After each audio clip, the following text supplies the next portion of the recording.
Philippine President Marcos asked his cabinet to resign, saying he needs a bold reset to rebuild political clout after setbacks in recent elections. Philippine President Ferdinand Marcos Jr. has called on all of his cabinet secretaries to resign following an underwhelming result in his country's midterm election just a week ago. It's time to realign government with the people's expectations.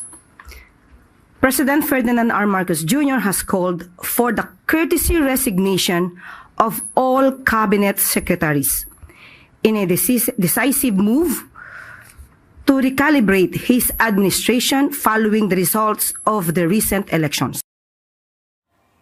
And last week's polls was seen as a proxy battle between the country's main political dynasties. It saw more opposition candidates take control of crucial seats in the Senate. 5 of the 12 seats contested were won by allies of Vice President Sara Duterte or her father, former President Rodrigo Duterte. The former president is currently detained by the International Criminal Court in The Hague on charges of alleged crimes against humanity. And more, we're joined by CNA's Buena Bernal, reporting live from Manila. Buena, what are analysts saying about President Ferdinand Marcos's move to ask all his cabinet secretaries to resign?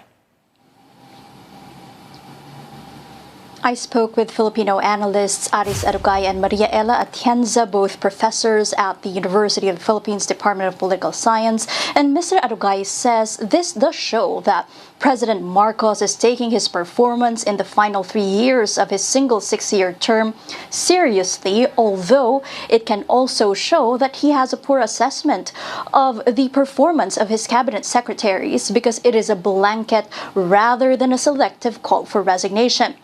Analyst Atienza also weighing in, saying that this might show too late a move because he should have appointed more effective officials in the first place, although it does say that he is sensitive to the voice of the voters or their collective message on the ballot when most of his endorsed senatorial candidates are in the bottom half of the 12 seats up for grabs during the senatorial race in the midterm election last May 12. But given the international reception that was positive of his perceived U.S. pivot after a China-friendly administration under Mr. Rodrigo Duterte, analyst Arugay says that there might be an expectation that only the security cluster of the cabinet, the resignation of the security cluster of the cabinet will be accepted by the president. At the end of the day, he has to accept these resignations.